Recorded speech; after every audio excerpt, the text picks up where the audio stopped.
Os que trouxeram Bíblia, por gentileza, abram lá comigo no livro do profeta Malaquias,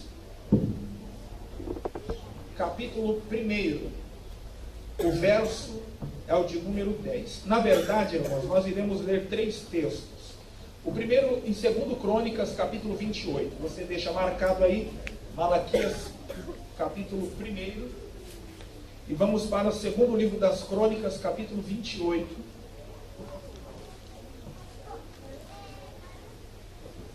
Então nós leremos 3 textos. 2 Crônicas, capítulo 28, verso 24. Depois, 2 Crônicas, capítulo 29, versículo 3. E Malaquias, capítulo 1, versículo 10. 2 Crônicas, capítulo 28, verso 24. Glória a Deus. Se você perceber que ao seu lado tem alguém sem a Bíblia, se aproxima dessa pessoa, ou se ela estiver com dificuldade para encontrar, dê uma ajuda para ela. Amém, meus irmãos? Amém. Segundo livro das Crônicas, capítulo 28, verso 24, nos diz assim: E ajuntou Acaz os utensílios da casa de Deus, e os fez em pedaços, e fechou as portas da casa do Senhor. Diga assim comigo: e fechou as portas, da casa do Senhor. Da casa do Senhor. Fala assim comigo: as portas estão fechadas.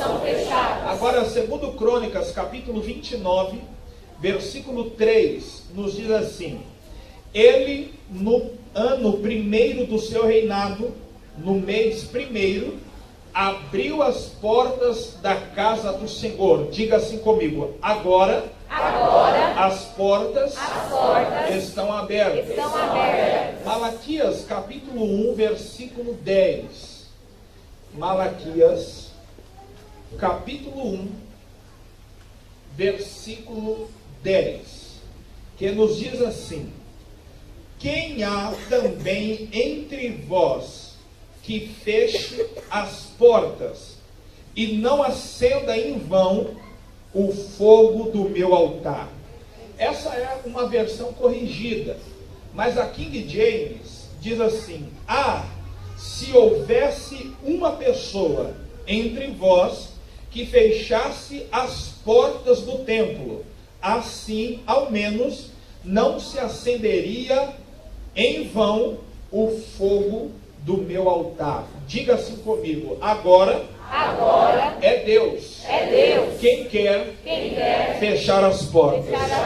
Por favor, se assente dando glória ao nome do Senhor Jesus. Meus irmãos, eu tenho certeza que você veio aqui desejoso, porque essa também foi a minha intenção, de ouvir uma palavra de portas abertas. Mas eu quero aqui pregar subordinada ao tema: portas fechadas. Diga comigo: as portas estão fechadas. Presta atenção para você entender. A Bíblia Sagrada nos diz que logo após a divisão do reino de Israel, porque Israel primeiramente esteve subordinada a uma monarquia unida, a um reino unido. A Bíblia diz que esse período desse Reino Unido durou 120 anos. E foram 3 reis quem o governou. 40 anos cada um. Saul, primeiro rei do período unido, reinou 40 anos. Seguido por Davi, que reina mais 40 anos. E seguido por Salomão, que reina mais 40 anos. Nesses 120 anos, nós podemos dizer que a maior parte desse tempo, Israel viveu períodos gloriosos na presença de Deus. É bem verdade que Saul não foi um homem que serviu a Deus e o temeu, o obedeceu, mas 40 anos depois de iniciada a monarquia em Israel, assenta-se no trono o jovem pastor, o menino da funda, aquele que tinha habilidade com a harpa, quando tocava os espíritos ruins que atormentavam a Saul, o deixavam livre, este moço da unção de Deus, que o Senhor procurou com seus olhos e disse que o encontrou. Davi, os 40 anos que Davi governa, tirando os seus problemas pessoais, foi um período maravilhoso, aonde Israel teve um contato direto com Deus. Este homem era tão ousado que antes de morrer, ele praticamente deu início à maior obra que a Bíblia Sagrada nos apresentou depois da Arca de Noé, que foi o templo que Salomão construiu. É no coração de Davi que nasce o propósito, é no coração dele que nasce o desejo, mas Deus lhe diz não, mas não lhe proíbe de ajudar. Deus o ajudou, o proibiu de fazer, mas não o proibiu de ajudar. Então Davi vai cooperar para a construção do templo com algumas ofertas. Salomão se assenta no trono, começa a reinar muito jovem, mas teve uma sabedoria imensa ao pedir a Deus sabedoria. Porque se ele já não tivesse, ele não iria pedir a Deus mais conhecimento. Então Deus lhe atende, lhe dá sabedoria para reger a nação de Israel, bem como muito ouro e muita prata. Mas a Bíblia vai nos informar que, caminhando para o fim da vida de Salomão, ele se afasta da presença de Deus. E esse afastamento de Salomão não soa muito bem aos nossos ouvidos, até porque muitos de nós não temos conhecimento disso. Nós ouvimos falar das falhas de Saul, nós ouvimos muitos falar das falhas de Davi, mas poucos ouvimos falar das falhas de Salomão. A Bíblia diz que ele adorou a Moloque. Moloque era uma divindade a qual o seu culto consistia o sacrifício de crianças. Então, quando a Bíblia diz que Salomão adorou a Moloque, significa então que ele sacrificou alguns de seus filhos. Mas Salomão, sendo o primeiro, não seria o último. Ele vai se afastar, mas aqui tudo indica, voltou-se para Deus antes de morrer. Pelo menos, segundo as informações que nós temos no livro de Eclesiastes, aonde ele vai dizer que tudo é vaidade. Depois disso, a Bíblia diz que o reino se divide em dois. Ao norte ficam 10 tribos de Israel, e ao sul ficam as tribos de Benjamim e Judá. Mais tarde a tribo de Levi também vai descer para o sul, porque não concorda com as práticas idólatras do rei Jeroboão. Então Israel divide-se em 2 reinos, reino norte e reino sul. Israel com capital em Samaria mais tarde, e Judá, o reino sul, com capital em Jerusalém. A Bíblia vai nos mostrar que nos 2 reinos se assentaram quase 20 reis.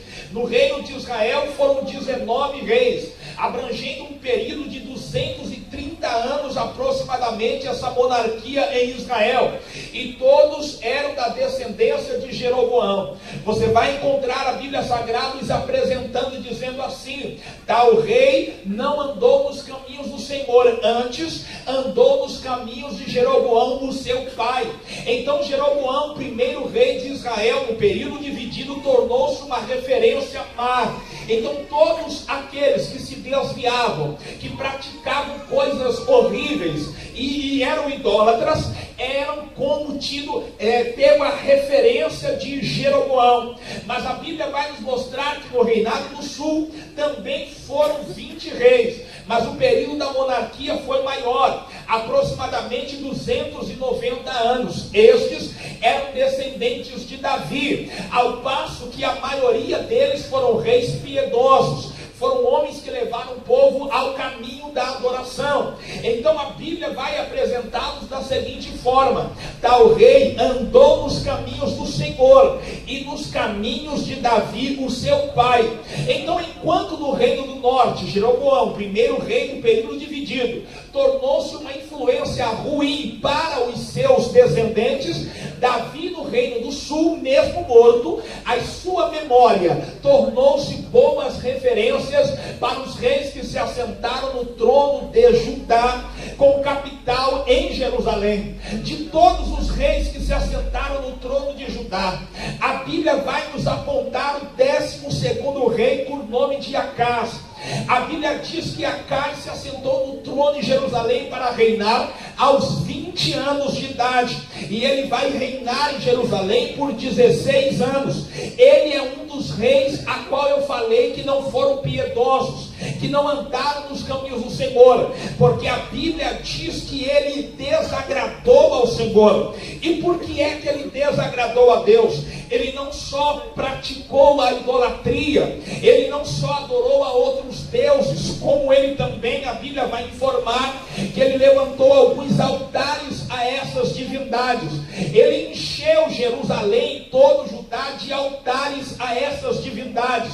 Como se não bastasse, a Bíblia vai mostrar o seu maior erro. E o que é que ele fez? Ele desceu no vale do filho de Inom para ali oferecer incenso a essas divindades. Que vale era este? Este vale também é chamado de Geena. Era um lugar onde incineravam o lixo. Era onde tudo que não prestava em Jerusalém jogava-se em uma vala e colocava fogo. Então neste lugar o fogo não apagava. E o próprio Jesus Cristo e a própria Bíblia vai usar este lugar como um símbolo do inferno, aonde o fogo nunca apaga. Então tudo que era de ruim estava no vale do filho de Inom. Acais desce a esse lugar e entrega incensos aos deuses que ele passou a adorar. Só que no vale do filho de Inom também era adorada essa mesma divindade chamada Moloque. É de Moloque que deriva a palavra Moleque. Era aquela divindade que eu disse que Salomão adorou, que aceitava sacrifícios de crianças. E a Bíblia vai dizer com todas as letras que Acás queimou seus filhos no fogo. Olha onde chegou a maldade deste homem. A Bíblia diz então que Deus, na sua ira, vai levantar alguns inimigos contra Acás. E quais são esses inimigos? Deus levanta a Síria, Deus levanta Israel, Deus levanta os edomitas, Deus levanta os filisteus.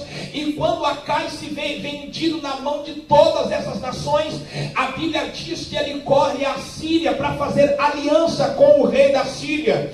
Só que o rei da Síria engana ele, quebra a aliança e também passa a subjugá-lo. Acás, desesperado, não sabendo mais aonde buscar socorro, levanta mais altares na cidade de Jerusalém, mas agora aos deuses da Síria, porque ele via que os reis da Síria eram reis vitoriosos, que quando saíam à guerra voltavam com a vitória. Então Acás vai pensar consigo: eu vou levantar altares aos deuses da Síria, porque assim como eles têm honrado, assim como eles têm abençoado os seus reis nas batalhas, adorando eles também irão me honrar, eles também me darão vitória, eles também me livrarão das mãos dos meus inimigos. A Bíblia diz que depois de erguer altares aos deuses da Síria, Acás vai lá e fecha as portas da casa do Senhor. Foi o texto onde nós lemos. Acás fecha a porta da casa de Deus. E a casa de Deus fechada significa que dentro do templo não existiria mais adoração, porque a Bíblia vai nos dizer no livro de 1 Crônicas que todas as manhãs 4 levitas que tinham a chave do templo, que moravam perto de Jerusalém, se levantavam, chegavam primeiro na casa de Deus, um para abrir o portão norte, o outro sul, o portão oriental e o portão ocidental. E quando as portas do Senhor eram abertas, o povo poderia vir para adorar. Então, quando Jesus diz a uma das igrejas do Apocalipse, dizendo: eis que eu tenho a chave de Davi, é ele dizendo: eu abri a porta para a adoração, eu abri a porta para o louvor. Mas a Bíblia vai nos dizer que nos dias de Acás, o 12º rei de Israel, ele fecha as portas da casa de Deus. Então não tinha mais adoração, não tinha mais louvor, não tinha mais sacrifício. Se não tem sacrifício, para que confissão? Porque a Bíblia diz em Levíticos capítulo 1, que quando o pecador levasse a sua oferta, deveria ser um cordeiro novo de 1 ano, sem defeito algum. Ele entregaria o animal nas mãos do sacerdote. O sacerdote, por sua vez, colocaria o animal no altar. Antes de molar, o pecador estendia a mão direita, colocava na cabeça do animal, em sinal de transferência de culpa. Ele confessava em voz alta os seus pecados, porque a lei dizia que pecou tem que morrer. Então Deus preparou um substituto, era o cordeiro. Então a vítima estava no altar, mas era preciso confessar a culpa para que o cordeiro morresse no lugar.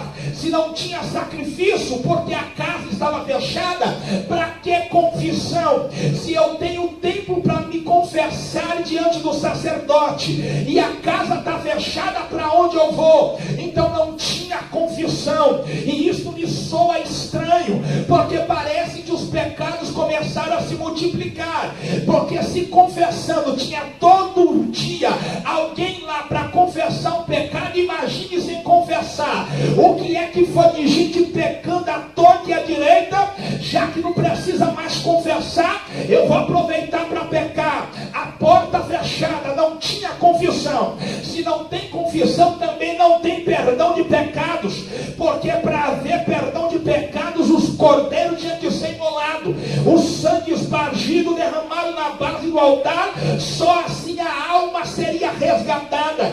Porta da casa de Deus fechada, não tinha perdão de pecados, também não tinha purificação, porque todas as manhãs, quando o sacerdote chegava para trabalhar, ele entrava no pátio. Do lado direito, para quem entrava, tinha uma pia, e esta pia de bronze servia para ele tirar as impurezas.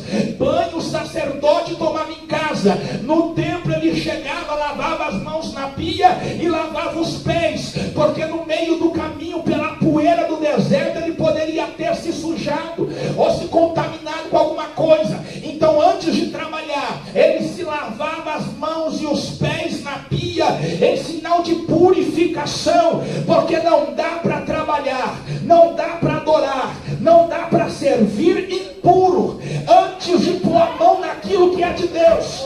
E antes de trabalhar, tem que se purificar. Se a porta do templo estava fechada, significa que não tinha mais purificação em Israel. Se não tinha purificação, não dava para trabalhar. Ficou um bando de sacerdotes sem ter o que fazer, com braços cruzados, encostado na parede, talvez como diria um ditado popular, só esperando o mundo acabar em barrancos para ele morrer encostado. Porque se a casa está fechada, eu não posso trabalhar. Para que é que eu vou sair do meu lugar? A porta da casa de Deus estava fechada, não tinha como haver oração, porque uma vez ao ano o sacerdote pegava o incensário. Ele primeiramente, para quem entrava no templo, havia um altar. Esse altar era chamado de altar do holocausto. O fogo que foi acendido ali, quem colocou foi Deus. E aonde é que Deus colocou? Lá no deserto. O fogo do altar Deus acende uma vez só, mas a responsabilidade, a manutenção tem que partir de mim, de você. É por isso que ele diz em Levíticos capítulo 6, versículo 3: o fogo arderá continuamente sobre o altar e não se apagará.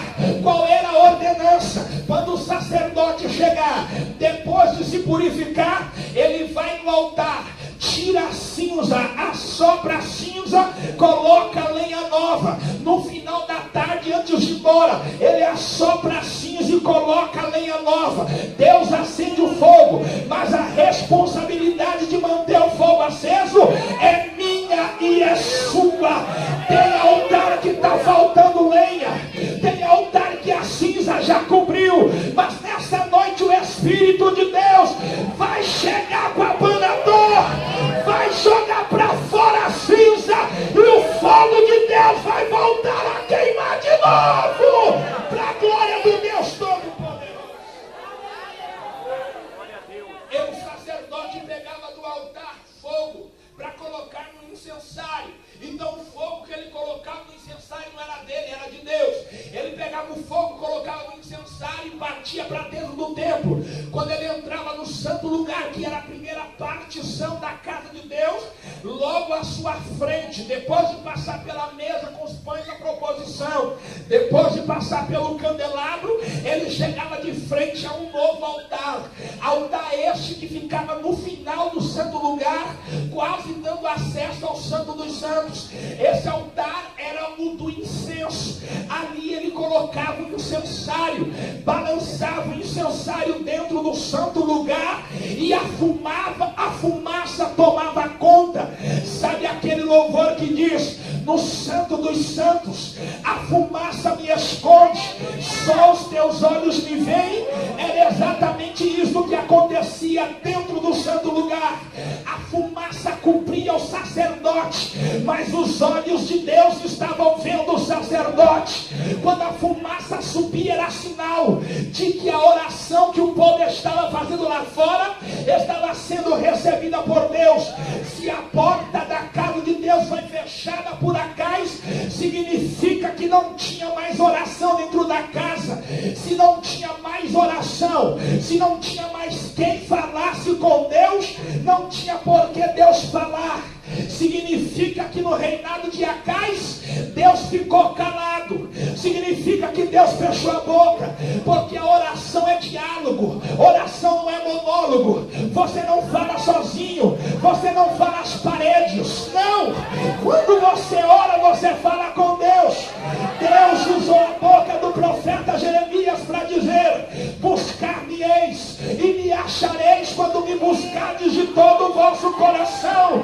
Sabe o que é isso? Deus está parado na sua casa, esperando alguém chegar para falar com Ele. E quando falar com Ele, Ele vai falar. Sabe o que é isso?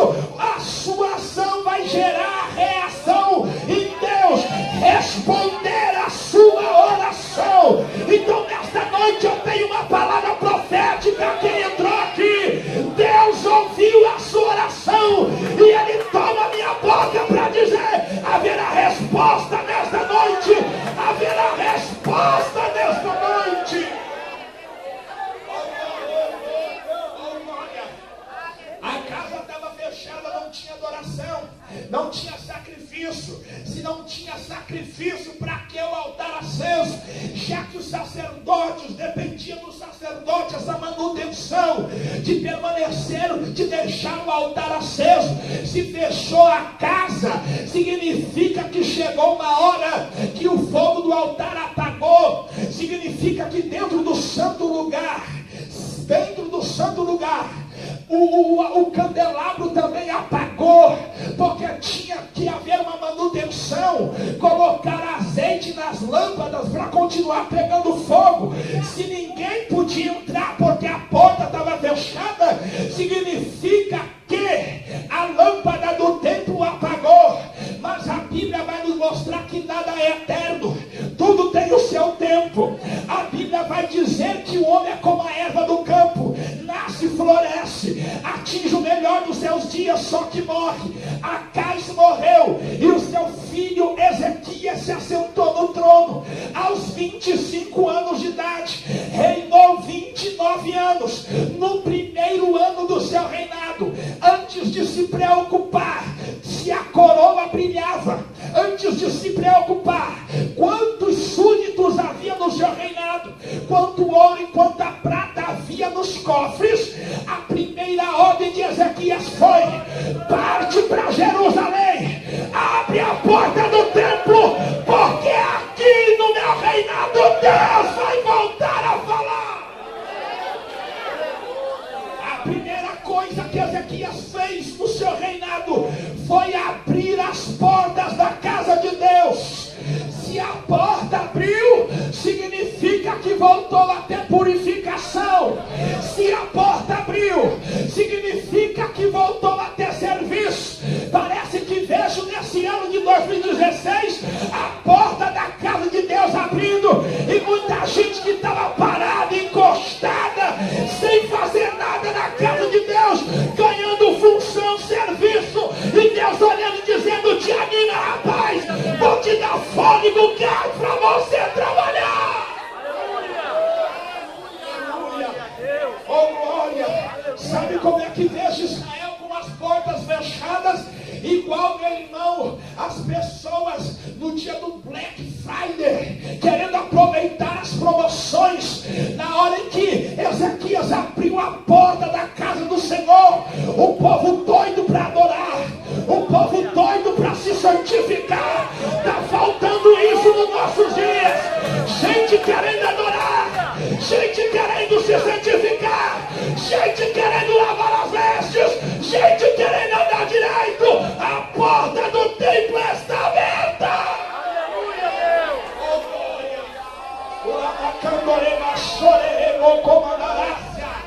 Aleluia.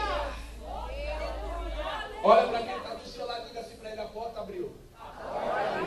Agora você vai ficar do lado de fora ou você vai entrar? Entra, meu irmão, entra.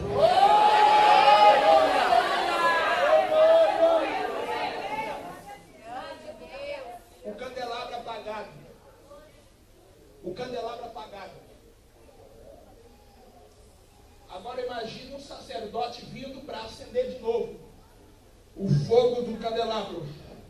Porque tem que pegar fogo, não pode apagar. É de noite aceso. Tem um negócio chamado de espevitadeira. Pode ser como uma tesoura ou uma agulha.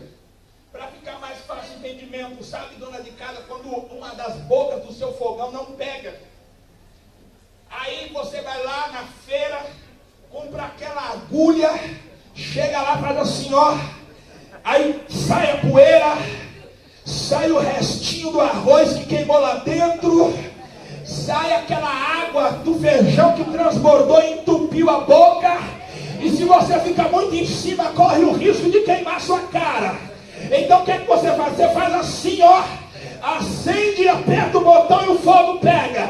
Parece que vejo o sacerdote chegando com a espevitadeira, furando no candelabro, dizendo: vou desentupir a vela para pegar. Deus nesta noite está com a espevitadeira na mão e Ele está desentupindo o crente aqui, está dizendo: vai pegar fogo de novo, vai pegar fogo de novo. Oh, glória! E como é que diz o top pregador? Do glória e do aleluia.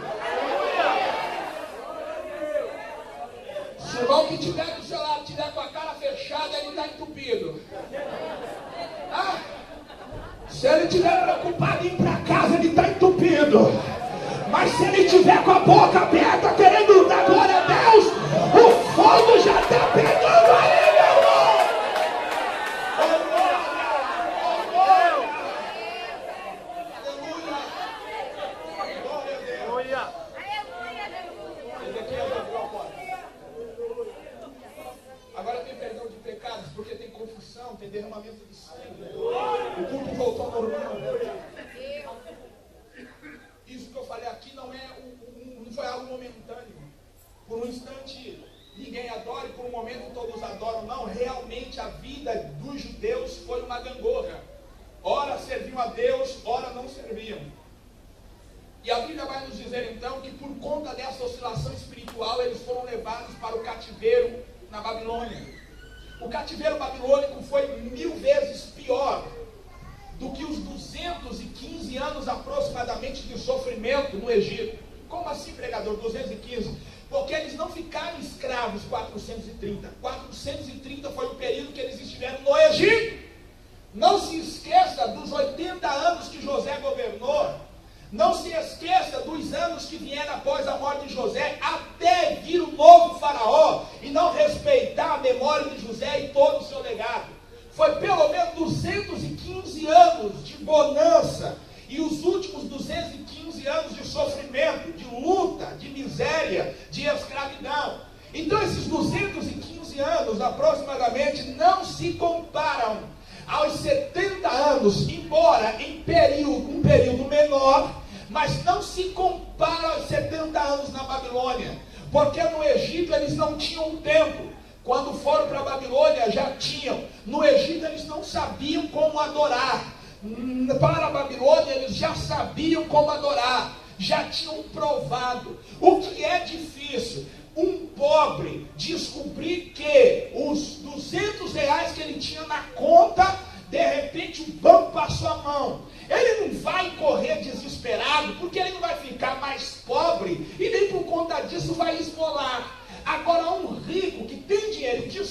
que do dia para a noite perdeu tudo, no mínimo ele quer arrancar a própria vida. Foi o que aconteceu com Israel. No Egito eles não tinham nada. Então doeu, mas não doeu tanto quando foram para a Babilônia. 70 anos longe da casa de Deus. E de lá a maioria teve só notícia. O templo foi destruído por Nabucodonosor.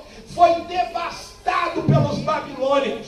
Então como servir a Deus em uma terra estranha? Tem um salmo que agora me foge da memória o número, que diz que aqueles que nos oprimiam pegaram nossas harpas, penduraram elas e pediam para nós cantarmos um dos cânticos de Sião. Mas como cantaremos se estamos longe da nossa pátria? Então este povo em Babilônia não tinha ânimo para adorar, não tinha forças para servir a Deus, porque foi forte a pancada. Mas por que é que eles foram levados para a Babilônia? Pela sua presunção e por esta oscilação espiritual. Deus levantou seus profetas e disse: se vocês não se converterem, eu vou permitir Nabucodonosor invadir a vossa cidade e destruir tudo. O mal de Israel, o mal dos judeus foi pensar que o Deus que ordena a bênção também não ordena a maldição. Tem gente que leva uma vida lá vão ter. Tem gente que vive de qualquer jeito e acha que o Deus que abre porta também não fecha. Acha que o Deus que dá a vida também não tira. Acha que o Deus que exalta também não abate. Pois eu vim aqui para lhe dizer nesta noite: tua vida não pode ser uma gangorra. Ora está lá em cima adorando a Deus, e ora está lá embaixo afastado da igreja. De mal de Deus, do pastor, de todo mundo. Toma uma posição nesta noite, porque o Deus que dá a vida também mata, o Deus que exalta também abate.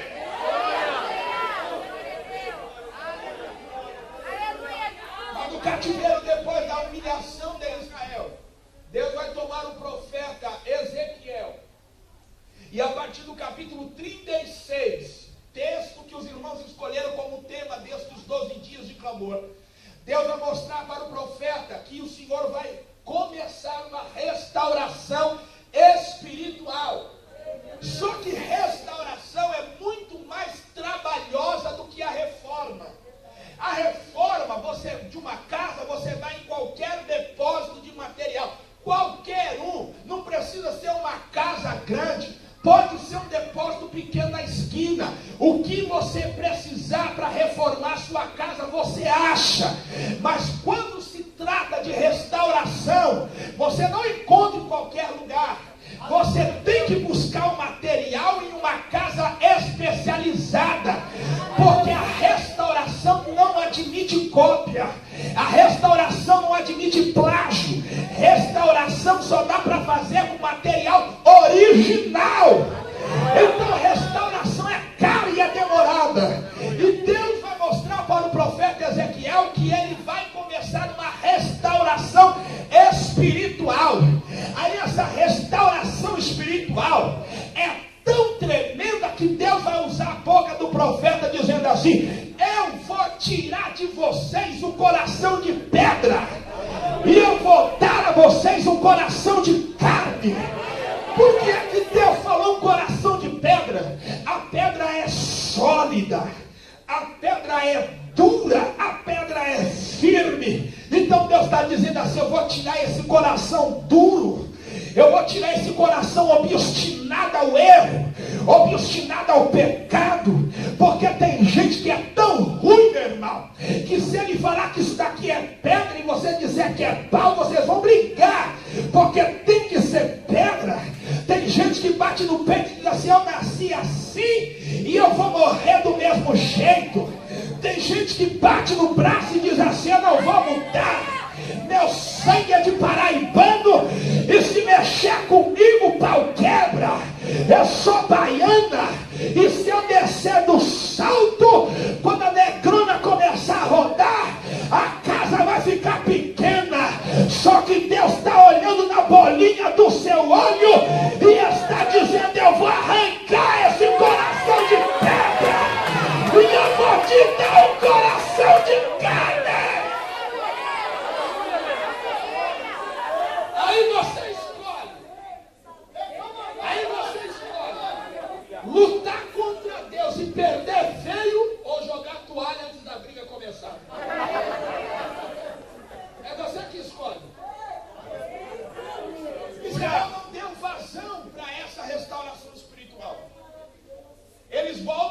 Babilônia para Jerusalém.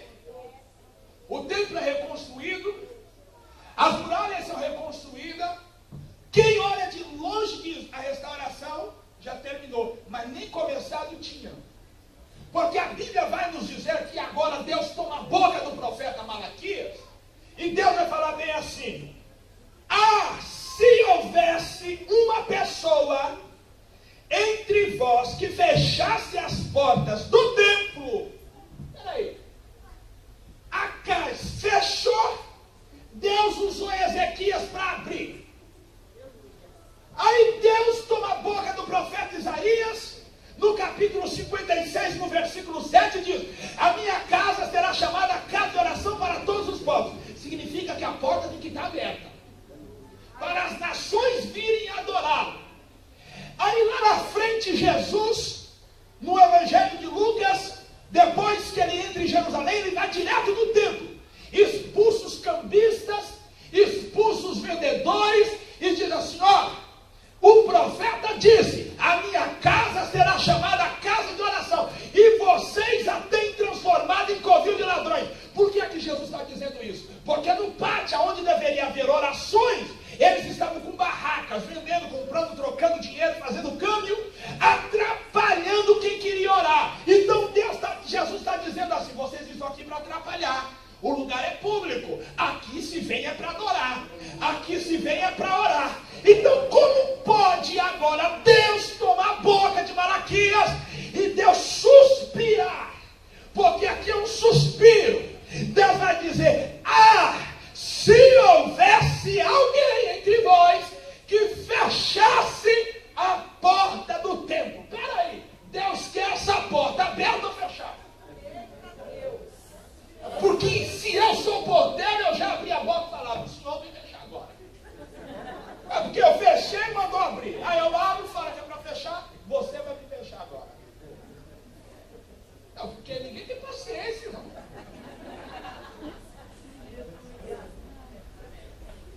Aí Deus vai lá e continua: para que não se acenda em vão. Significa que se for para acender com propósito, deixa aberto. Mas se for para acender em vão, fecha. Mas pregador é a casa de Deus. É a casa de Deus. Se for para adorar de qualquer jeito, é melhor deixar fechado. Mas se for para adorar de dentro, direito, escancara. Se for para entrar santo, deixa aberta. Mas se for para entrar de qualquer jeito, é melhor fechar.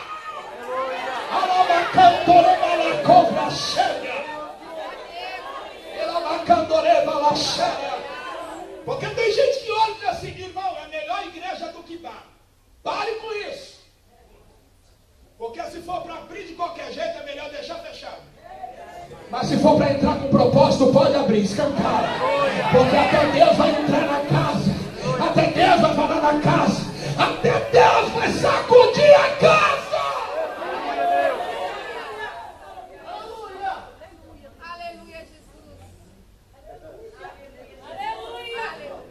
E por que é que Deus quer fechar a porta da casa?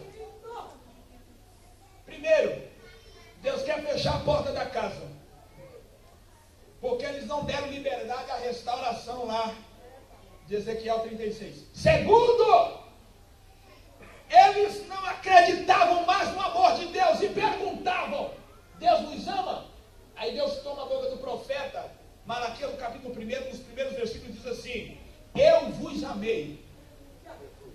Eu rejeitei Esaú para amar vocês. Aleluia.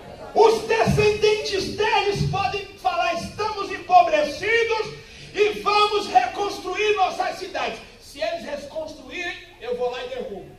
Mas por que Deus está falando isso? Porque quando Judá foi levado cativo para a Babilônia, os descendentes de Esaú se colocaram na porta, rindo da desgraça e dizendo: Nabucodonosor, se precisar de ajuda, a gente ajuda a destruir. Deus olhou e falou assim: como é que é a conversa? Eu estou tratando com eles e vocês estão querendo se intrometer, porque não é porque Deus está cobrando de mim que você vai falar de mim. Não é porque Deus fechou a porta para o irmão que está do seu lado que você vai abrir a boca, descer a língua dela e falar: está vendo, é rebelde, é pecador, por isso que a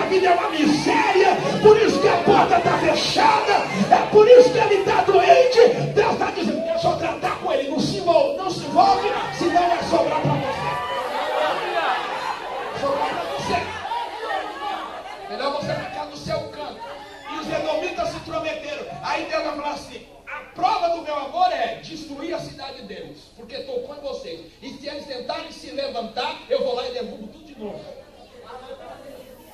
Por que é que Deus mandou fechar a porta? Porque eles se casaram com mulheres estranhas. O problema não era a nacionalidade ou a etnia dessas mulheres. O problema era a idolatria.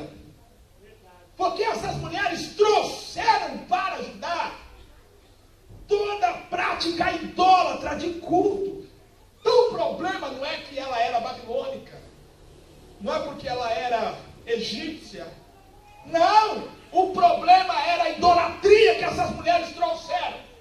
Logo, porque os irmãos sabem, irmão, mulher, quando o marido pede alguma coisa, ela fala não, se ela não vai fazer, ela não faz, pronto. Aí o marido fica com raiva, ele vai ficar o ano inteiro, ela não vai fazer. Agora, se a mulher chegar e falar, bem, faz tal coisa para mim, ele fala assim, eu não vou fazer, porque aquele dia lá eu pedi, você não fez para mim. Aí, meu irmão, ela faz um biquinho, uma carinha meio assim, sabe? Aí ele vai lá e cede. É ou não é? Mulher é terrível, irmão. Aí, eu só estou dizendo isso porque a minha não está aqui, porque ela não sabe disso ainda não. Eu fecho a cara e... que não. Então, irmão, seria fácil essas mulheres induzirem eles à idolatria. Está entendendo?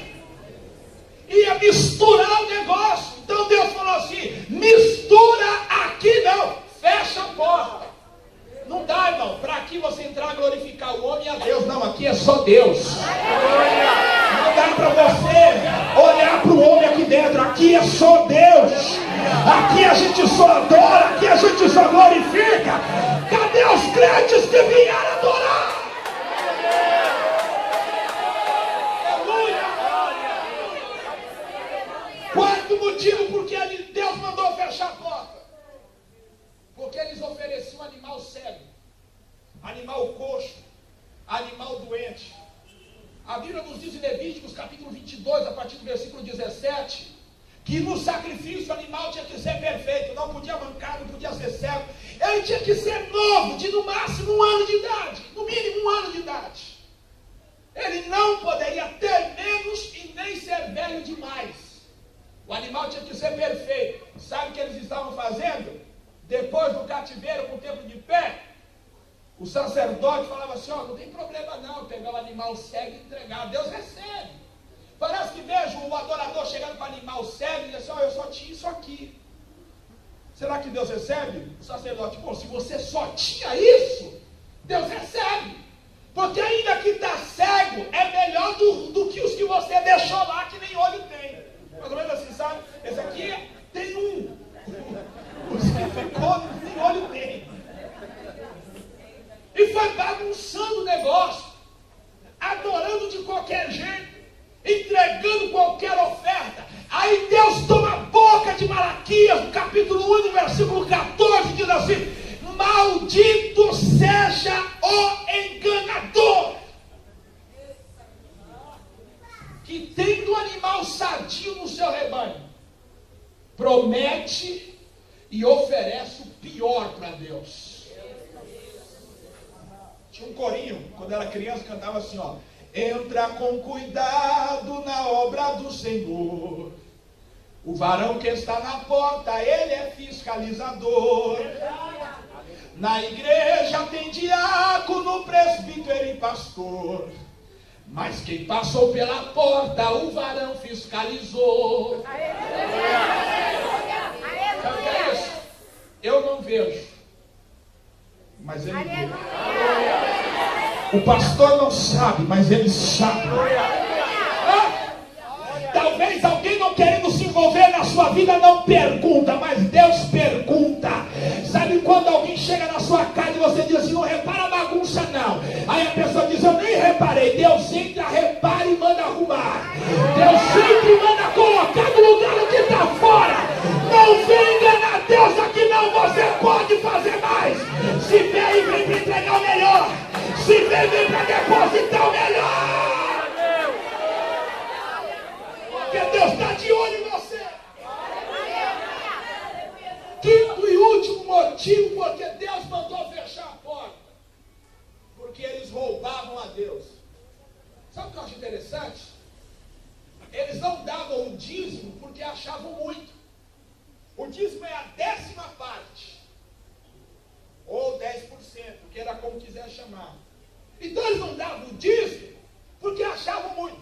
No Egito, segundo nos diz Gênesis 41:34, José, quando é posto, antes de ser posto como governador, ele dá uma ideia para Faraó: levanta um homem inteligente sobre esse negócio, para que nesse período da fome, ele recolha a 5ª parte das terras dos egípcios. Então, no Egito, eles davam a Faraó obrigatoriamente a 5ª parte. E a 5ª parte, meu irmão, é 20%. Então, eles apanhavam, comiam mal, moravam em qualquer lugar, e ainda, do pouco que produzia, tinha que dar 20%.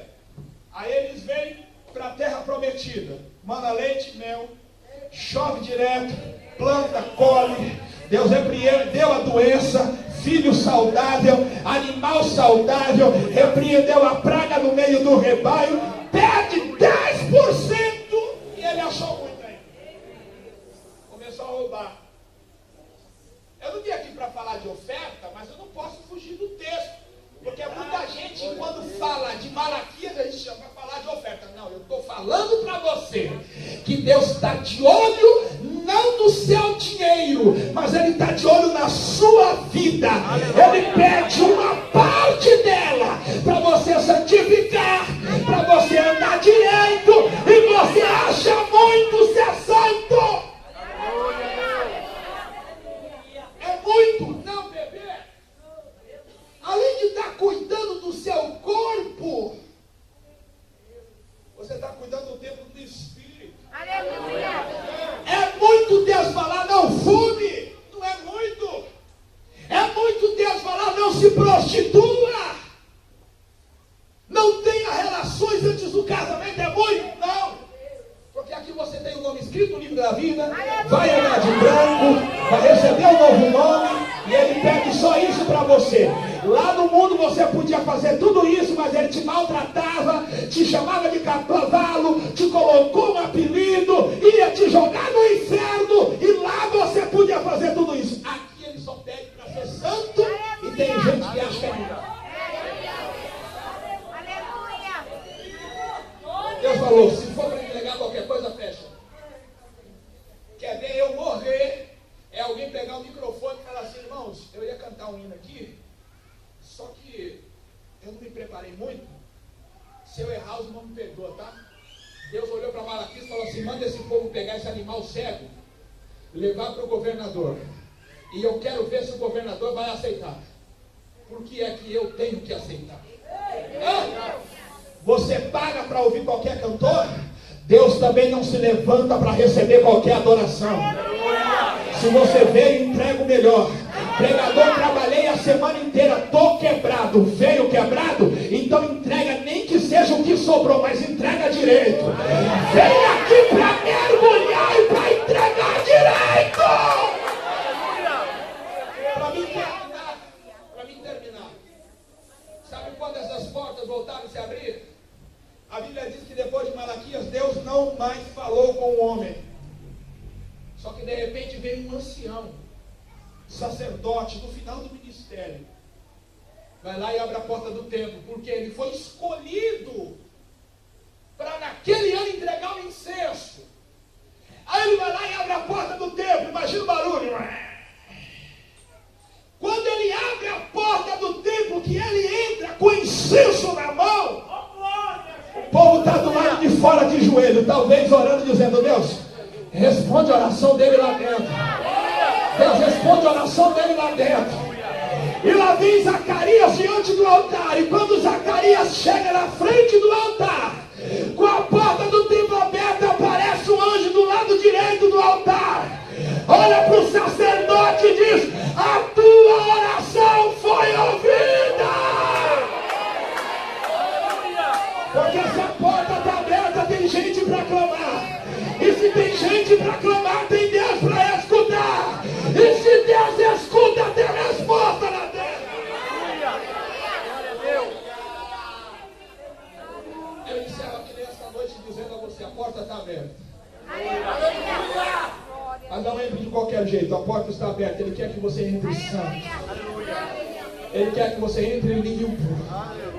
Ele quer que você entre transformado. Mas pregador, não deu para mim entrar dessa forma. Fica tranquilo, mas você vai sair do jeito que Ele quer. Você vai sair daqui transformado. Tem alguém que ainda não é crente? Levanta a mão só para eu saber onde você está. Tem alguém que não é crente?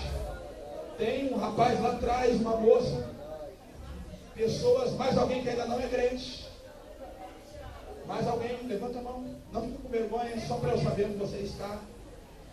Tem alguém que está afastado da presença de Deus? Tem alguém que já foi crente, mas parou? Tem? Levanta a mão só para eu saber onde você está. As pessoas que levantaram as mãos dizendo que ainda não são crentes, eu quero convidar vocês para entrar por essas portas. Porque quando Jesus disse que a casa dele seria casa de oração, ele disse para todos os povos. Significa que essa porta de oração e de adoração também está aberta para você. E não importa como você chegou aqui, Deus quer fazer você sair, fazer com que você saia daqui uma nova criatura, uma nova pessoa. Deus quer lhe dar expectativa de vida. Deus quer que você volte a sonhar. Deus quer que você volte a projetar. Porque tem pessoas que já deixaram de sonhar. Talvez já começou e terminou o ano e nada anda na vida. Jesus quer te convidar para começar a andar agora com Ele. Essas pessoas que ainda não são crentes, querem aceitar Jesus como seu Salvador? É só levantar a mão e a igreja vai orar por você. O moço ali quer, vem aqui meu amigo, para nós orarmos por você. Tem mais um aceitando Jesus ali. Mais alguém quer aceitar Jesus como seu Salvador? Se você puder, levante-se no seu lugar e venha para cá que nós queremos orar por você. Mais alguém? Tem mais uma pessoa vindo ali. Será que você pode dar glórias ao nome do Senhor Jesus? Mais alguém quer sair daqui diferente, abraçado com esse Deus, com uma vida nova, com um novo nome, uma nova história para a glória do Senhor Jesus? Mais alguém? Mais alguém, irmãos? As pessoas estão vindo. Vai glorificando ao Senhor. Aleluia. Oh glória, oh glória. Oh glória. Quando a porta abre, meu irmão, só não entra quem não quer. E a porta da salvação foi aberta aqui nesta noite. E o nome do Senhor está sendo glorificado.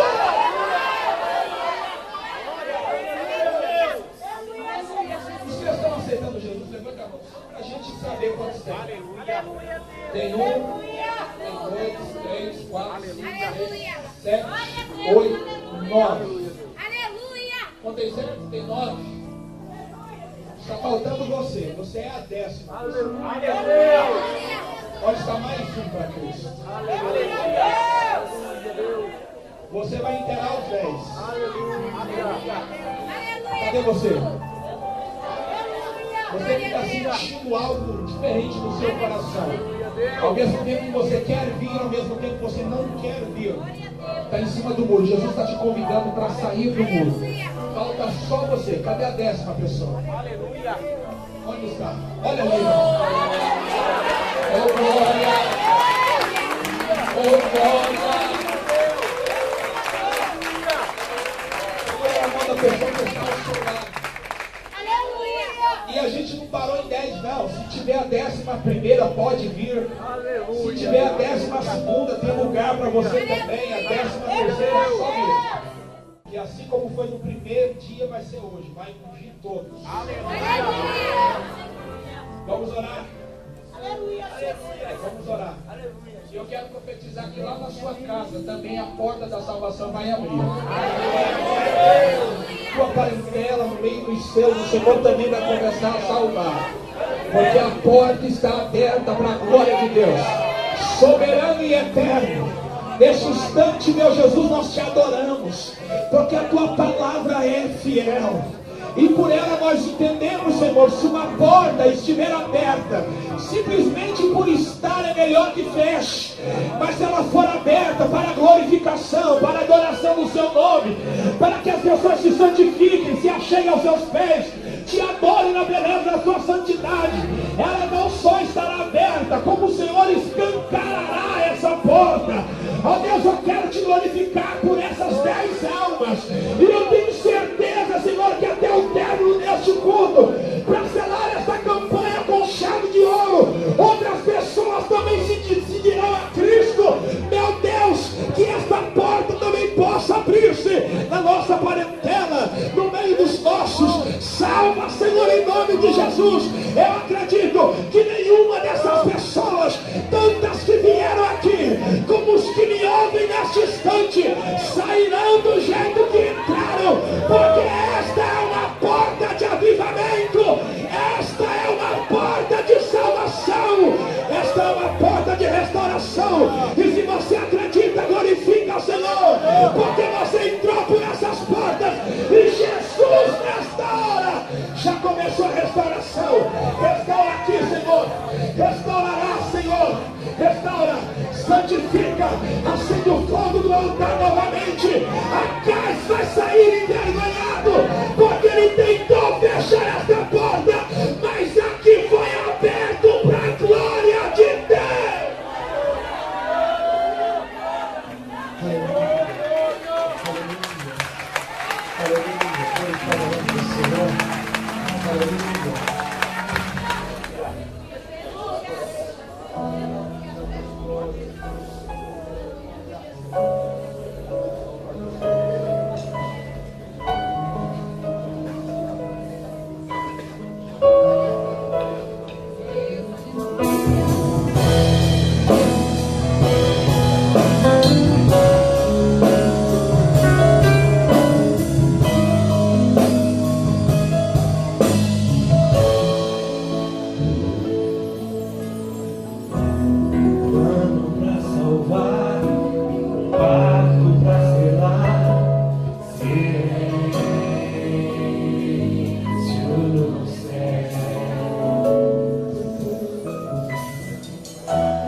exaltado, engrandecido é o nome do Senhor.